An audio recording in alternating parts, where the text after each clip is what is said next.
Hola, espero todas y todos se encuentren muy bien. Mi nombre es José Francisco Leighton, soy profesor de Derecho Penal de la parte especial en la Facultad de Derecho de la Universidad Diego Portales. Vamos a grabar esta cápsula como mecanismo de acompañamiento para las lecturas que corresponden a la segunda parte de la primera unidad de Derecho Penal 3, que corresponden a los delitos de lesiones que incluyen mutilaciones y lesiones propiamente tales y los delitos de maltrato, así como diversos delitos en la sistemática de aborto que se contienen en los artículos 342 y siguientes del Código Penal. Desde esa perspectiva vamos a analizar tres textos que se encuentran incorporados en el sílabus para esta segunda parte de la primera unidad.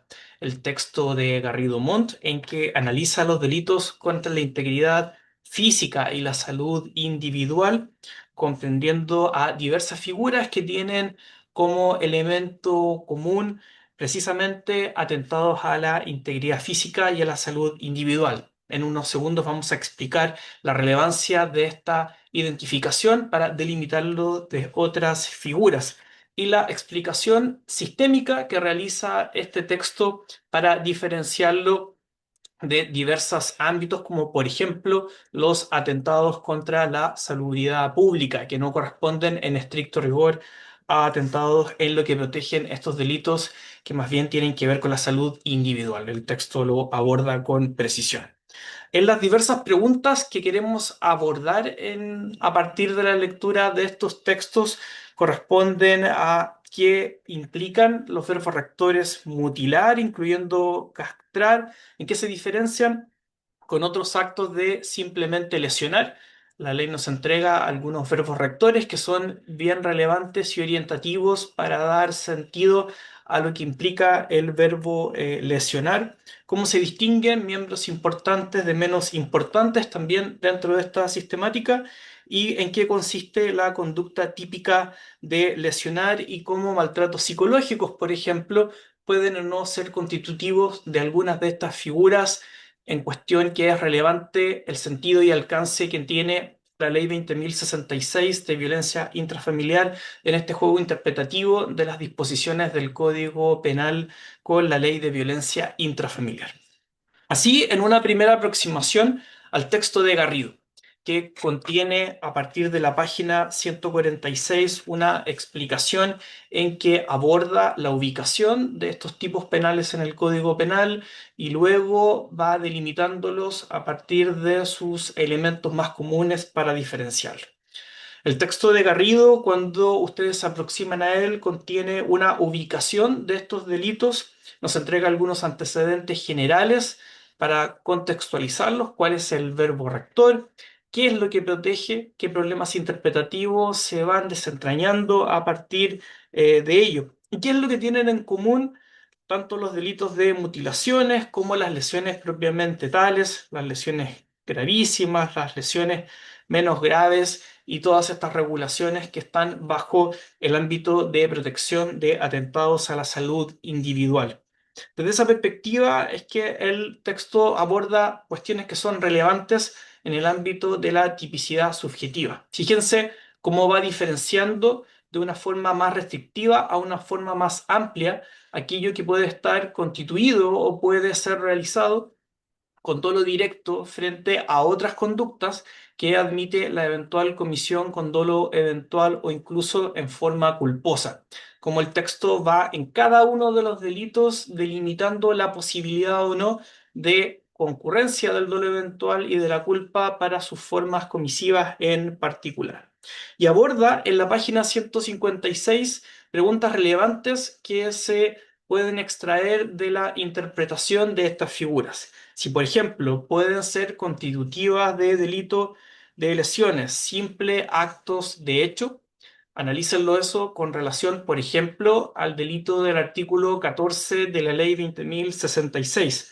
En segundo lugar, si es posible cometer este tipo de delitos por actos de omisión, analicen ahí cómo el autor aborda la eventual circunstancia omisiva haciendo una correlación con lo que sucede a propósito del delito de homicidio y la posibilidad de la realización homicida a título de omisión cuando hay posición de garante. ¿Qué respuesta nos entrega el autor en la página 157? En esta correlación con la posibilidad de concurrencia por omisión. ¿Y cuáles son las modalidades propiamente tales de las acciones de lesionar? ¿Qué significan los actos de maltratar, golpear o herir en el términos de la acción de resultado? Porque es relevante analizarlo como un delito de resultado precisamente a propósito de las secuelas y cómo los delitos de lesiones se pueden abordar tanto desde las consecuencias como desde la incapacidad por un determinado tiempo, que es muy relevante. Allí fíjense la redacción del artículo 397, número 2 del Código Penal para esta diferenciación. Desde esa perspectiva, es que el texto va diferenciando las mutilaciones con su especial disvalor, qué rol juega el verbo rector de castración, qué rol juega la mutilación de miembro importante y miembro menos importante. ¿Qué explicación nos va dando Garrido a propósito de lo que es un miembro importante, pero como elemento constitutivo de la mutilación?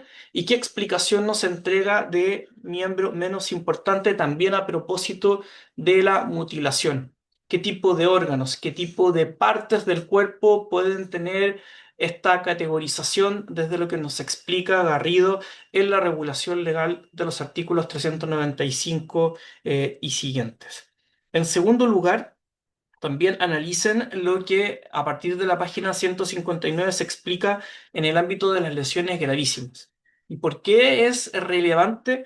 Porque el legislador nos va entregando consecuencias desde la regulación legal para entender cómo comprendidas dentro de las lesiones gravísimas.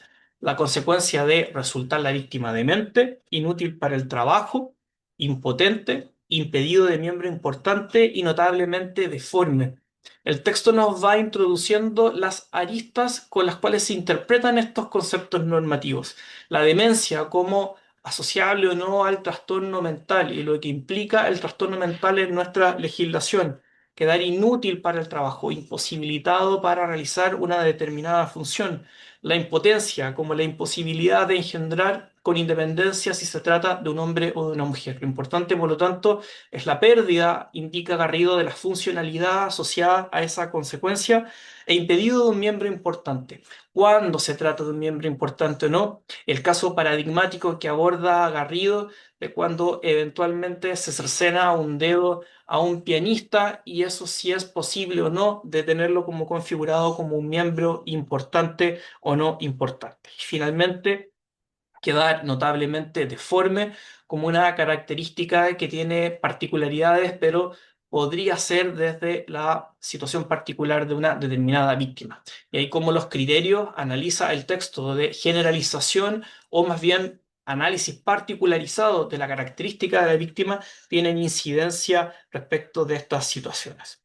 Y en el ámbito de las lesiones simplemente graves, como las características del artículo 398, haciendo ingerir sustancias nocivas o abusando de la credulidad o flaqueza de espíritu de la víctima, también tienen cuestiones relevantes de interpretación. ¿Qué significa sustancia nociva? Explica Garrido la inoculación, por lo tanto, y el aprovechamiento de la credulidad o flaqueza de espíritu de la víctima, que tiende a particularidades también concretas y la vinculación con el sujeto activo del delito para llenarlo de contenido. En ese sentido, es relevante, por lo tanto, en el análisis del texto de Garrido. ¿Qué delimitan estos verbos rectores? ¿Qué delimita el acto de castración? ¿Qué delimita el acto de mutilación? ¿Cuándo estamos o no en presencia de un miembro más o menos importante? ¿Cómo luego esa sistemática se va diferenciando desde las castraciones, las mutilaciones, las lesiones simplemente, las lesiones propiamente tales y en la diferenciación que luego realiza los dos numerales del artículo 397 para tener una norma final residual en el artículo 399? Ojo con lo que el autor analiza en la correlación del artículo 399 con el artículo 494, número 5 del Código Penal. ¿Por qué? Porque nos introduce que existe una norma subsidiaria en las lesiones en el artículo 399. pero también nos explica en la última parte del texto, en las páginas 170, 171, la necesaria correlación con el numeral quinto del artículo 494, que es una falta de lesiones, pero que se correlaciona con la comprensión del artículo 399 también, eventualmente como norma subsidiaria. Analicen qué rol juega allí la ley de violencia intrafamiliar y en particular el delito de maltrato habitual del artículo 14 de la ley 20.066, relevante en nuestro sistema jurídico a propósito de estos verbos rectores, de lesionar cuál es la trascendencia de esos verbos rectores y cómo la habitualidad que introduce la ley de violencia intrafamiliar puede decirnos algo interpretativamente desde esas formulaciones. Por su parte, el texto de Matus y Ramírez analizan los delitos de lesiones más bien cuando guardan relación con circunstancias particulares de los sujetos involucrados. ¿Qué es lo que ocurre con el delito de maltrato cuando hay sujetos calificados involucrados? Personas menores de 18 años, personas mayores de 60 años o personas en situación de discapacidad. El vocablo que contienen estas normas que se incorporan a partir del artículo 403 bis del maltrato relevante. ¿Qué problemas interpretativos podría generar la expresión maltrato relevante? ¿Cuándo, nos explican Matus y Ramírez, podemos estar en presencia de relevancia en el maltrato para entender comprendida el tipo penal? Y si eventualmente podría producir problemas por una excesiva amplitud del término y los problemas para llenarlo contenido, o qué nos puede decir la historia de tramitación legislativa sobre la delimitación más bien del tipo de maltrato cuando están involucrados estos sujetos calificados en sus mecanismos comisivos. Desde esa perspectiva, por lo tanto, la recomendación es leer estos textos, el de Ramírez y Matus y el de Garrido, con las normas muy presentes a la mano, tanto en la sistemática de los delitos de los artículos 395 y siguientes, como en la sistemática de la ley de violencia intrafamiliar con la falta del artículo 494 número 5. Desde allí hay una mixtura que es necesario tener a la mano para comprender el sentido y alcance de estas disposiciones. En tercer lugar, ustedes se van a encontrar con el texto del profesor Héctor Hernández, que en la última parte de la unidad nos introduce a los problemas que supone la interpretación y delimitación de los delitos de aborto en nuestro sistema penal desde los artículos 342 y siguientes. El texto del profesor Hernández, también como lo hace el profesor Garrido en el análisis de las lesiones, comienza analizando la sistemática de incorporación de estos delitos, qué significa la protección de la vida del que está por nacer, qué significa el concepto nasciturus a la luz de la protección jurídico-penal, protección de la vida humana dependiente frente a la protección de la vida humana independiente que está bajo el ámbito de los delitos contra la vida, y qué significa la producción, el núcleo de la conducta, que es causar un aborto, cuáles son las consecuencias y en qué hipótesis podemos hablar de que se causa un aborto, como matar al embrión o feto. ¿Desde cuándo se puede cometer el delito? ¿Qué significa el acto de implantación del óvulo fecundado en la pared del útero? Y la importancia de comprenderlo como solo a propósito de un acto en una mujer embarazada. ¿Qué relevancia tiene? Nos explica en la segunda página del texto la destrucción de óvulos fecundados. El concepto nacimiento, que lo estudiamos a propósito de la primera parte de la unidad, en el infanticidio después del parto, como un margen o mecanismo para separar la punibilidad de la protección de la vida humana dependiente frente a la vida humana independiente, que significa que se trata de delitos puros de resultado, la provocación de la muerte del embrión o feto, para luego a partir de la página tercera analizar las formas de aborto previstas por la ley. Analicen allí cómo a partir de la página tercera del texto del profesor Hernández se van examinando las diversas formas que contiene el Código Penal, partiendo por el aborto no consentido en la mujer embarazada, el aborto cometido por tercero sin consentimiento de la mujer embarazada pero sin violencia, el aborto en estas hipótesis, cómo se va diferenciando en el numeral tercero del artículo 342, el aborto en el artículo 344, el denominado autoaborto con consentimiento de la mujer embarazada para que se le practique el aborto, y la regla especial del facultativo que, abusando de su oficio, comete una interrupción en el embarazo bajo los términos del artículo 345 y las exigencias subjetivas que se desprenden de estas figuras a partir del artículo 342. Fíjense en la eventual incidencia que tiene la expresión maliciosamente para diversos resultados comisivos que están en la página número 7 de este texto. ¿Cómo se entiende la eventual incidencia o no del dolo eventual? La posibilidad excepcional que la doctrina discute a propósito de un eventual cuasi delito de aborto en nuestro sistema jurídico y cómo desde esa perspectiva estaría o no mayor o menormente posibilitado solo el dolo directo para estas formas comisivas. Y la pregunta que se formula el profesor Hernández a este respecto es bien interesante analizando una sentencia de la Corte Suprema del año 2009 en un caso de negligencia médica, si está o no en presencia de un cuasi delito desde esa perspectiva. Está tratado en la octava página del texto. Analicen esa sentencia porque es muy relevante en la correlación que realiza con el artículo 492 del Código Penal y también en la vinculación que hace con la expresión delito contra las personas, que es un problema a propósito de la regulación, obviamente, del tratamiento del aborto en nuestro país.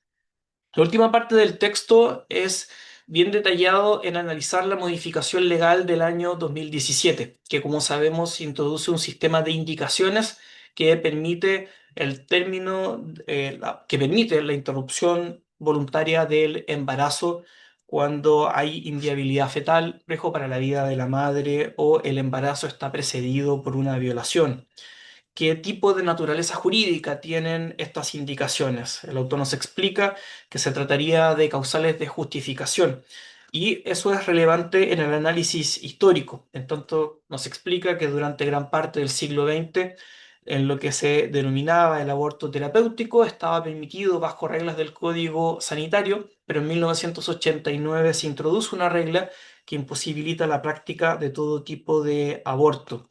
Y por ello la situación actual, a partir de la Ley 21.030, implica comprender la extensión de estas causales, de estas indicaciones que permiten la interrupción del embarazo en la mujer y qué situaciones concursales pueden derivarse de concursos entre delito de aborto y los delitos de homicidio y lesiones, planteando diversos supuestos de aplicación de una u otro causal.